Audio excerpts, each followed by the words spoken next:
Nama: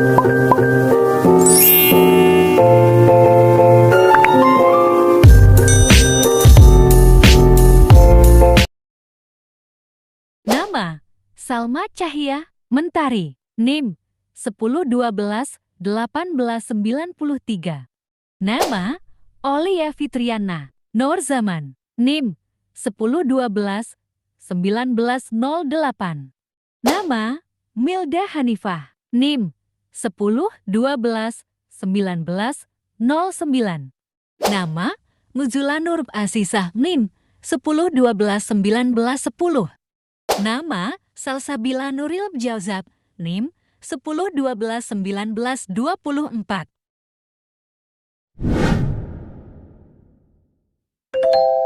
PT Industri Jamu dan Farmasi Sido Muncul adalah perusahaan jamu tradisional dan farmasi dengan menggunakan mesin-mesin mutakhir. Berawal pada tahun 1940 di Yogyakarta dan dikelola oleh Nyonya Rahmat Sulistyo. Sido Muncul yang semula berupa industri rumahan ini secara perlahan berkembang menjadi perusahaan besar dan terkenal seperti sekarang ini. Pada tahun 1951, Sido Muncul mulai berdiri. PT Sido Muncul Tbk merupakan salah satu perusahaan yang bergerak di bidang sektor farmasi yang berdiri pada tahun 1951 dengan memiliki kode entitas yakni SIDO dan memiliki nomor identifikasi entitas yakni AA669. Jenis efek yang dicatatkan yakni saham.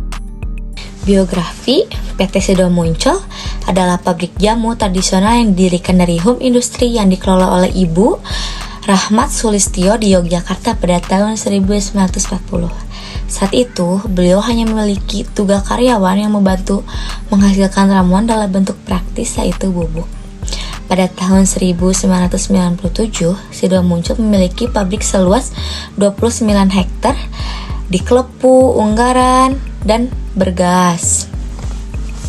Pada tanggal 11 November 2000, Menteri Kesehatan dan Kesejahteraan Sosial Republik Indonesia, yaitu Dr. Ahmad Sujudi, mengesahkan pabrik Sido Muncul yang pada saat itu menerima 2 sertifikat sekaligus.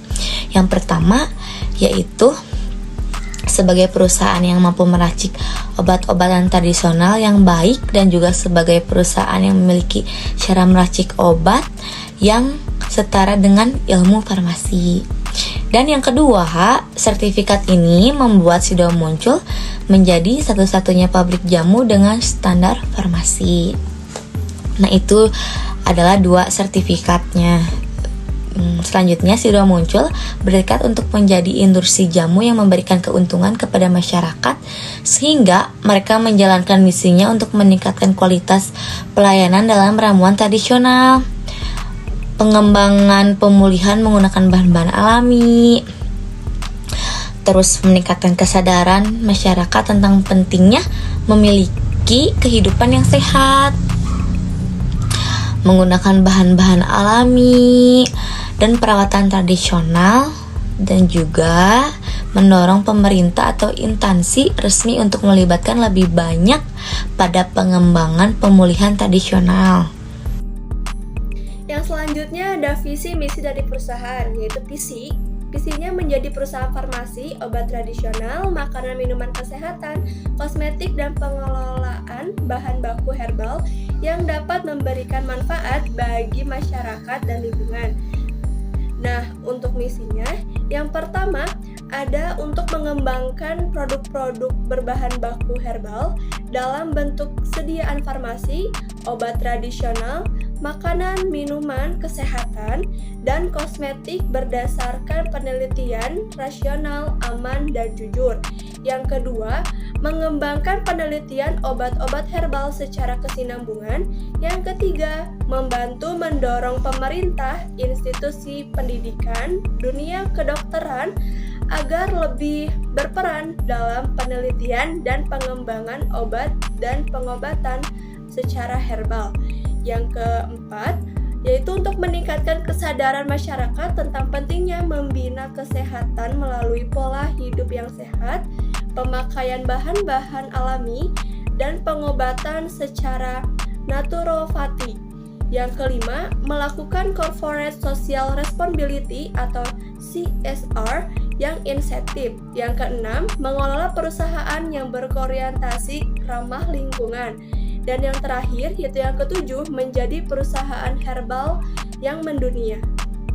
Produk-produk yang ada pada Sido Muncul yaitu tolak angin, kuku bima energi, kopi jahe, permen tolak angin, new hemorrhoea untuk wasir, fall rubber untuk menurunkan lemak kolesterol, kunyit putih meningkatkan daya tahan tubuh, jamu komplit Sido Muncul, SMA untuk membantu pengobatan mah, temu-lawak menjaga kesehatan hati, bilberry carrot antioksidan mata, echinacea meningkatkan daya tahan tubuh, garlic menjaga kesehatan jantung, daun dewa makanan tambahan penderita tumor dan kanker, SM Prostaplus untuk pembesaran prostat, suprasi melancarkan ASI, memori meningkatkan daya tahan ingat, kunyit asam, Sido Muncul vitamin C 1000, jahe wangi, kuku bima kopi energi,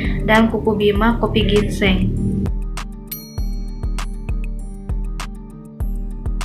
Jenis-jenis rasio keuangan, yang pertama ada liquidity ratio atau rasio utang jangka pendek yang bertujuan untuk menganalisa kemampuan perusahaan dalam membayar atau melunasi utang jangka pendeknya yang telah jatuh tempo. Dalam liquidity ratio ini memiliki 3 komponen. Yang pertama ada current ratio, yang kedua ada quick ratio atau biasa disebut dengan acid test ratio, yang ketiga ada cash ratio. Di sini saya akan memaparkan materi dari liquidity ratio. Liquidity ratio sering disebut juga rasio hutang jangka pendek. Selanjutnya ada current ratio. Current ratio merupakan alat ukur bagi likuiditas. Terdapat rumusnya yaitu current ratio sama dengan aktiva lancar dibagi utang lancar, di mana ada perhitungan laporan keuangan dari Sido Muncul, yaitu sebagai berikut: 2.052.081 rupiah dibagi 560.43 rupiah sama dengan hasilnya 3,66. Itu perhitungan di tahun 2020. Lalu perhitungan di tahun 2021 2.244.777 dibagi 543.370 yang hasilnya 4,13, di mana perhitungan tersebut di tahun 2021 perusahaan tidak dapat membayar hutang karena tepat waktu karena terjadi kenaikan persentase di tahun 2021. Lalu selanjutnya ada quick ratio. Quick ratio mengukur solvabilitas jangka pendek tetapi tidak memperhitungkan persediaan. Sebagai berikut rumusnya, yaitu quick ratio sama dengan aktiva lancar dikurangi persediaan dibagi utang lancar, di mana perhitungan pada laporan keuangan Sido Muncul sebagai berikut. Pada tahun 2020, 2.052.081 rupiah dikurangi 454.810 rupiah dibagi 560.43 rupiah dengan hasil 2,5. Lalu pada tahun 2021 2.244.707 rupiah dikurangi 454.810 rupiah. Perhitungan dibagi 543.370 dengan hasil 2,24. Perusahaan dianggap lengkap karena melebihi angka 1. Seperti itu. Cash ratio pada Sido muncul pada tahun 2020 yaitu 1.031.954 per 560.043 sama dengan 1,84. 2021 1.082.219 per 543.370 sama dengan 1,99.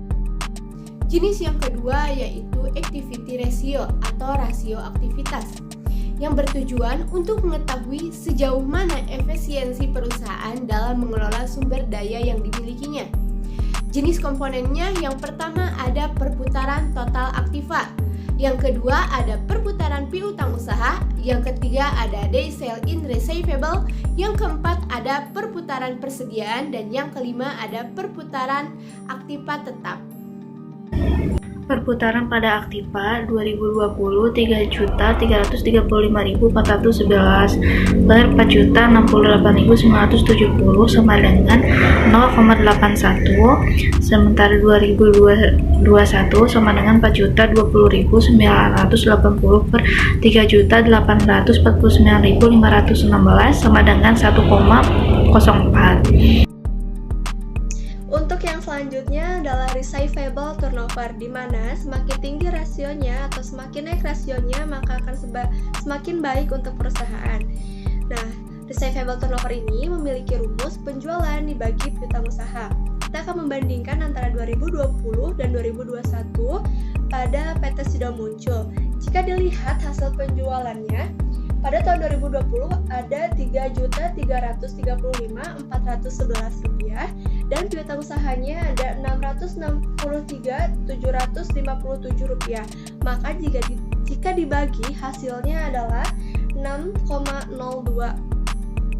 Nah, sedangkan 2021 penjualannya sekitar Rp4.020.980 dan piutang usahanya sekitar Rp644.58, maka jika dibagi hasilnya adalah 6,05. Berarti memiliki kenaikan sekitar 0,3. Dan selanjutnya ada day sales in receivable, di mana ini tuh untuk mengukur seberapa lama kita dapat menagih piutang kita atau piutang perusahaan. Nah, rumusnya adalah 365 hari dibagi hasil dari receivable turnover yang tadi. Nah, kita akan menjumlahkan. Jika kita lihat dari bagian di samping, tahun 2020 berarti 365 dibagi 6,02, maka hasilnya adalah 60,63. Sedangkan pada 2021 365 hari dibagi 6,05 maka jadi 60,33%. Berarti mengalami penurunan. Selanjutnya ada perputaran persediaan, yaitu untuk mengukur seberapa besar dana yang ditanamkan di dalam persediaan. Persediaan ini berputar dalam satu periode.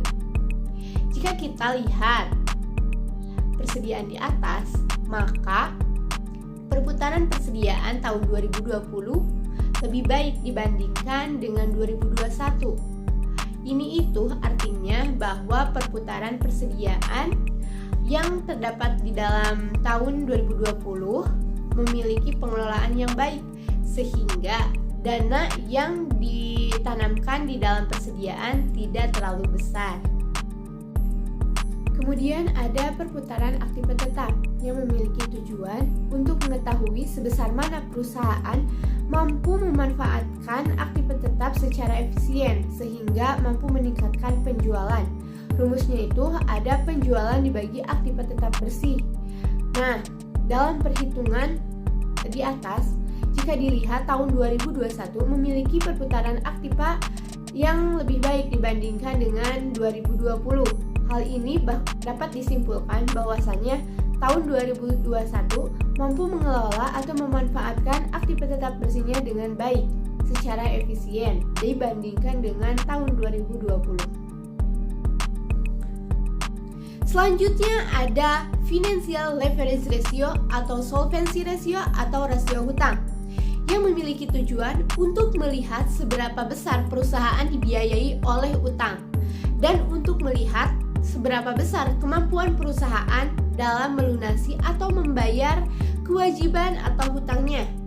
Nah, financial ratio ini memiliki 3 komponen. Yang pertama ada debt ratio, yang kedua ada debt to equity ratio, yang ketiga ada time interest earned.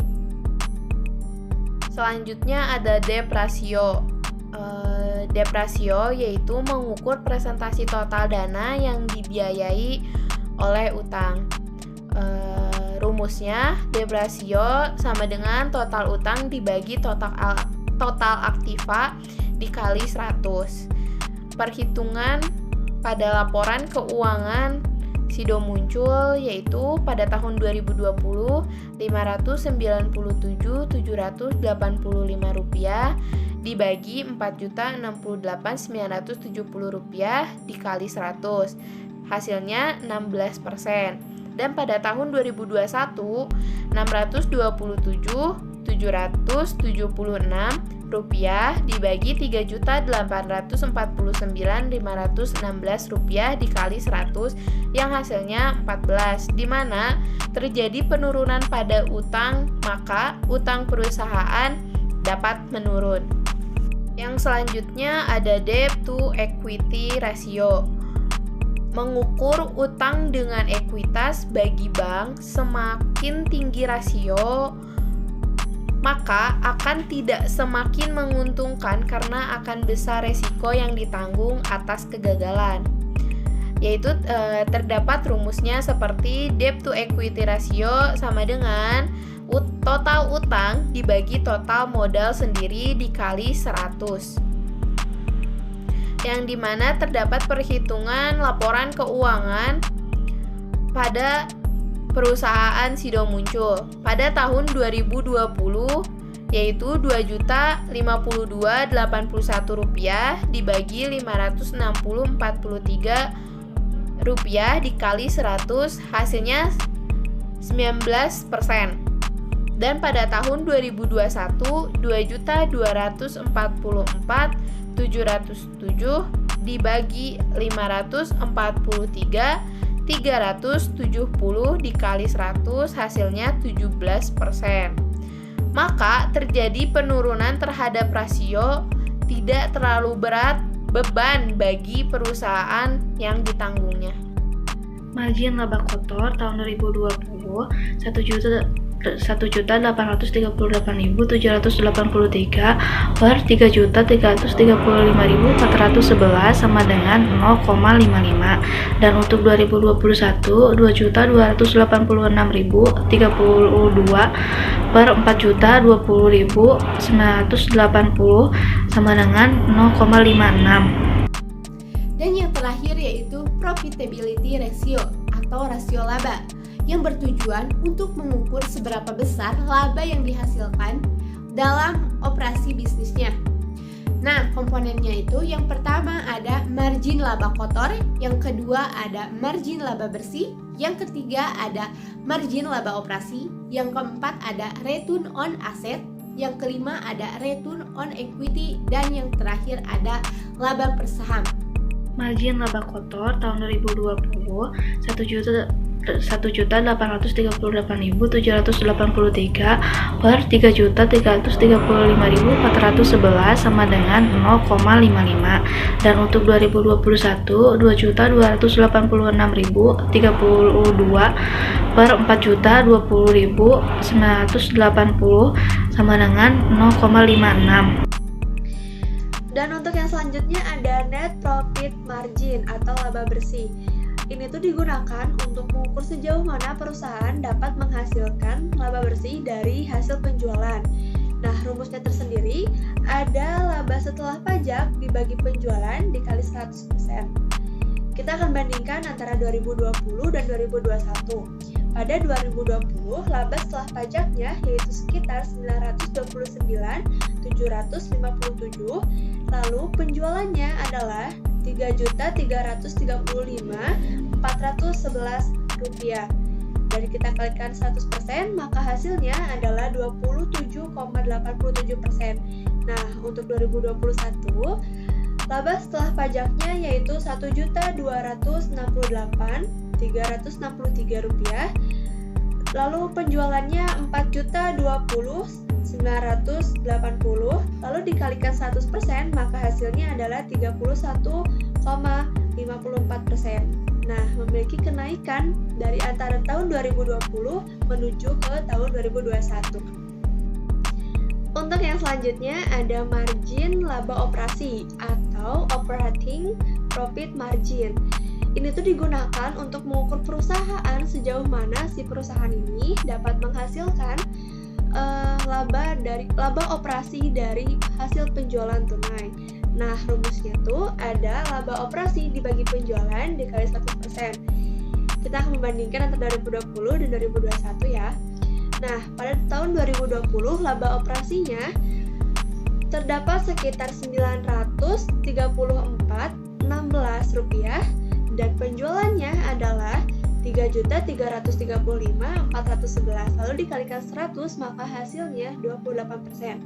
Nah, sedangkan pada tahun 2021 laba operasinya Rp1.260.898, lalu penjualannya ada Rp4.020.980, lalu dikalikan 100% maka hasilnya adalah 31,35%. Hal ini menandakan bahwa perusahaan mengalami penaikan pada laba operasi. Kemudian ada return on asset yang bertujuan untuk mengukur seberapa besar laba yang dihasilkan dari aset dan sekaligus untuk mengukur tingkat pengembalian atas investasi perusahaan. Rumusnya itu ada laba bersih atau EAT dibagi dengan total aset dikali 100%. Jika dilihat dari perhitungan di atas, maka tahun 2020 memiliki laba bersih yang dihasilkan dari aset lebih baik dibandingkan tahun 2021. Hal ini menyebabkan laba bersih dan tingkat pengembalian investasi atas perusahaan pada tahun 2020 lebih baik daripada atau dibandingkan dengan tahun 2021. Kemudian ada return on equity yang bertujuan untuk menunjukkan efisiensi modal sendiri. Semakin tinggi rasio ini, maka posisi pemilik perusahaan semakin kuat. Dengan rumus laba bersih dibagi dengan modal sendiri dikali 100%. Nah, jika dilihat dari perhitungan, maka tahun 2021 memiliki return on asset yang lebih baik dibandingkan dengan tahun 2020. Meskipun kenaikan di tahun 2021 memiliki kenaikan yang tidak terlalu besar, akan tetapi itu mampu memperkuat posisi pemilik perusahaan. Selanjutnya, laba per saham yang bertujuan untuk mengukur jumlah laba yang diterima bagi setiap sahamnya. Pada tahun 2021, laba rugi per saham atau EPS yang diterima yaitu 42,28 dan untuk 2020 diterimanya 31,38. Laba pada tahun 2021 lebih baik daripada laba per saham yang terdapat pada tahun 2020 karena jumlah laba yang diterima pada tahun 2021 untuk setiap sahamnya lebih besar bagi pemilik daripada tahun 2020. Dan untuk harga per PBV tidak dapat dihitung karena laporan financial statement bulan Desember tidak tercatat dan terakhir tercatat yaitu pertengahan bulan November. Yang dapat saya simpulkan bahwa perusahaan dapat mengatasi atau mengontrol kinerja keuangannya karena perusahaan mengalami kenaikan dari setiap persentase labanya, namun ada penurunan di penagihan piutang.